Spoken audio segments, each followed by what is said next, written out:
देखिए BPSC TRE 4 को लेकर सरकार जो है सिर्फ दिखावा कर रही है। अभी तक फरवरी में भी यही खेल खेला गया कि अधियाचना भेज दिए हैं और विज्ञापन जारी नहीं हुआ। फिर बीपीएससी क्या करती है कि संशोधन करने के लिए हम शिक्षा विभाग के पास भेज रहे हैं। यही करते करते विज्ञापन जारी नहीं हुआ।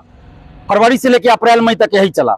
और अभी ये कितने शर्म की बात है कि जो शिक्षा विभाग और शिक्षा मंत्री जी कहते हैं कि गुणवत्तापूर्ण शिक्षकों की बहाली के लिए हम पीटी और मेंस करेंगे, वही शिक्षा मंत्री जी और वही शिक्षा विभाग यदि याचना भेजते हैं तो उसमें त्रुटि पाई जाती है और बीपीएससी वापस कर देती है उस यदि याचना को। कितने शर्म की बात है।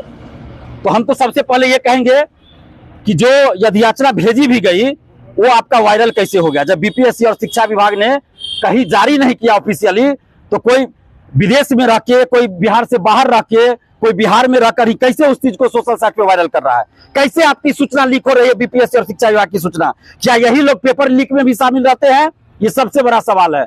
और जो वायरल हो रहा है पत्र, जो सूचना, उसके अनुसार बहुत सारे सब्जेक्ट्स में सीट ही नहीं है, एक भी सीट नहीं है। जबकि एसटीईटी 2 बार नया हो चुका, 2 बार पुराना, यानी 4 बार एसटीईटी हो चुका। तो फिर जब आपको वैकेंसी नहीं देनी थी तो आपने एसटीईटी क्यों कराया? नहीं कराते एसटीईटी आप। ये लोग एसटीईटी का सर्टिफिकेट लेके क्या करेंगे? विधानसभा के आगे में जाके झुंझुना बजाएंगे? बोलिए तो विधानसभा के आगे में टेंट लगवा देते, वहीं पे ये लोग झुंझुना बजाएंगे बैठ के। कोई सीट ही नहीं है। सभी सब्जेक्ट्स में सीट रहनी चाहिए और 3 से 4 दिन के अंदर विज्ञापन जारी होना चाहिए।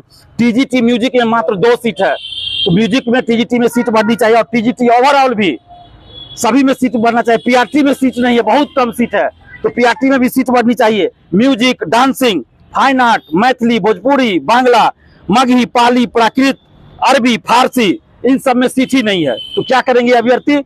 मैथ में भी बहुत कम सीट है, कॉमर्स में सीट कम है, एग्रीकल्चर की वैकेंसी नहीं आई है, शारीरिक शिक्षक का बहुत कम सीट है, इकोनॉमिक्स टीजीटी में सीट बहुत कम है।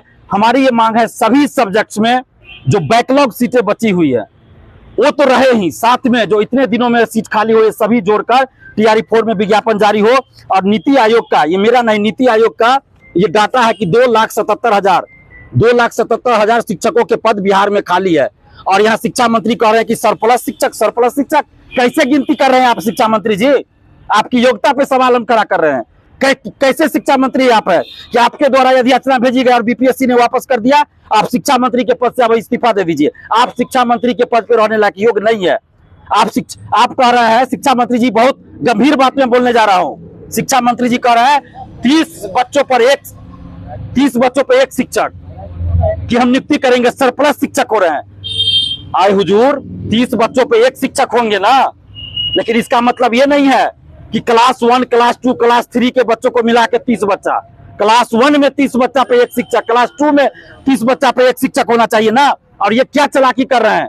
क्लास 1 में किसी स्कूल में अगर 10 बच्चा है, क्लास 2 में 15 बच्चा है, तो दोनों को जोड़ के 30 पुराएंगे। 3 क्लास 4 क्लास को जोड़ के 30 पुरा देंगे और एक टीचर, मतलब एक ही टीचर एक साथ क्लास 1, 2, 3, 4 को कैसे पढ़ाएंगे भाई?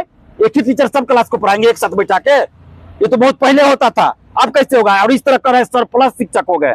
सरप्लस शिक्षक कैसे हो गए? आपने कैसे वैकेंसी पहले निकली? ये सब बिहार के युवाओं को, बिहार की जनता को, 14 करोड़ जनता को ये शिक्षा मंत्री जी गुमराह कर रहे हैं। अब ये शिक्षा मंत्री के पद पर बने रहने के लायक नहीं है। इनकी अधियाचना वापस कर देती है बीपीएससी। कैसे शिक्षा मंत्री आप जी? आपकी योग्यता पे सवाल खड़े कर रहे हैं। आप हमको धमकी देते थे, अब बताइए ना आपकी क्या योग्यता है शिक्षा मंत्री बने रहने का? क्या आपकी अधियाचना बीपीएससी ने वापस कर दिया? और साथ में हमारी एक और मांग है कि एक ही परीक्षा होनी चाहिए। पीटी मेंस स्वीकार नहीं करेंगे, किसी कीमत पर स्वीकार नहीं करेंगे, हमें बोल रहे हैं और शांतिपूर्वक अभी बोल रहे हैं। हम लोगों को आंदोलन करने के लिए मजबूर न करें। जिस तरह परसेंटाइल और नॉर्मलाइजेशन बीपीएससी को वापस करना पड़ा, उसी तरह हम कह रहे हैं अगर पीटी मेंस आपने किया, आपको वापस करना पड़ेगा। बिहार का कोई गांव नहीं बचेगा जहां छात्र सड़क पे नहीं उतरेंगे। और अगर आपने पीटी मेंस किया तो ये दिलीप कुमार खुलेआम चैलेंज कर रहा है आप लोगों को, अगर कहीं गलती से पेपर लीक हुआ तो 5-5 हजार रुपया हर अभ्यर्थी को बीपीएससी के अधिकारियों के पॉकेट से देना पड़ेगा। नहीं तो बीपीएससी के अधिकारियों के घर पर, आवास पर और बीपीएससी ऑफिस जाके हम लोग धरना देंगे और उनको घेरेंगे। जब आप कह रहे हैं कि पीटी मेंस लेने से पेपर लीक रुक जाएगा और पीटी मेंस लेने के बाद अगर पेपर लीक नहीं रुका तो आपको इसकी सजा मिलेगी। और जंतर मंतर झांकी है बिहार अभी बाकी है, याद रखिएगा। और छात्र आंदोलन की जननी है बिहार। छात्र आंदोलन जो है पूरे देश को दिशा दिखाता है, इसलिए हम अभी समझा रहे हैं कि ऐसे अभ्यर्थियों को गुमराह मत कीजिए कि हम लोगों को सड़क पे उतरना पड़े। पीटी मेन से दिक्कत क्या है? पीटी मेन से हमको कोई दिक्कत नहीं है, अभ्यर्थियों को भी कोई दिक्कत नहीं है। टीआरई 4 में सिर्फ एक परीक्षा की मांग करें। टीआरई 5 से आप कीजिए ना, स्वागत करेंगे। पीटी मेंस के नाम पर आप 4 साल 3 साल लगाना चाहते हैं, लेट लतीफी करना चाहते हैं। बस यही दिक्कत है हमको कि लेट लतीफी आप करना चाहते हैं। टीआरई 4 का ऑलरेडी 2 साल लेट हो चुका है, तो अब लेट नहीं होना चाहिए। आप टीआरई 5 से कीजिए ना पीटी मेंस, हम स्वागत कर रहे हैं, हम तालियां बजाएंगे आपके लिए, लेकिन टीआरई 5 से कीजिए।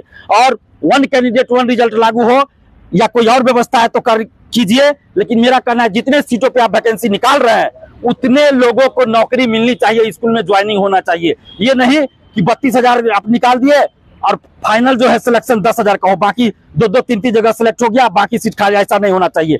और एज में भी छूट मिलनी चाहिए। 2023 दिसंबर में जो एसटीटी आया था उसके बाद उन लोगों को टीआरई में बैठने का मौका नहीं दिया गया, क्योंकि उसके बाद वैकेंसी नहीं आई। तो इसलिए दिसंबर 2023 में जो एसटीटी विज्ञापन में एज की गणना की गई थी उसी अनुसार टीआरई 4 में किया जाए, और डी भी सर्टिफिकेट की जांच रिजल्ट से पहले हो ताकि फर्जीवाड़ा न हो। यही हम लोगों की मांग है। डोमिसाइल पर कोई बात नहीं हो रहा है। डोमिसाइल जो पिछले साल हम लोगों के आंदोलन के बाद लागू हुआ था, तो डोमिसाइल लागू रहना चाहिए टीआरई 4 में, नहीं तो फिर पूरे बिहार में आंदोलन होगा। भाई हम पहले बोल दे रहे हैं, हम लोग शांति प्रिय व्यक्ति हैं, पहले तो हाथ जोड़ के विनती करते हैं, नहीं मानिएगा तो सड़क पर उतरेंगे, जो हमारा लोकतांत्रिक अधिकार है उसका प्रयोग करेंगे। और 3 से 4 दिन का समय दे रहे हैं, 3 से 4 दिन के अंदर सभी सब्जेक्ट में सीटों की संख्या रहे, म्यूजिक डांसिंग सभी में, और 3-4 दिन के अंदर बीपीएससी टीआरई 4 का विज्ञापन जारी हो। नहीं अगर हुआ तो शिक्षा मंत्री जी अपना इस्तीफा लिखवा के रखिए, सिर्फ साइन करना छोड़ दीजिएगा, वो बाद में कर दीजिएगा जब हम लोग आंदोलन करेंगे। 3-4 दिन में अगर नहीं हुआ तो हम लोग अब पूरे बिहार में आंदोलन करेंगे। एलएलबी का भी परीक्षा लीक हो गया है बिहार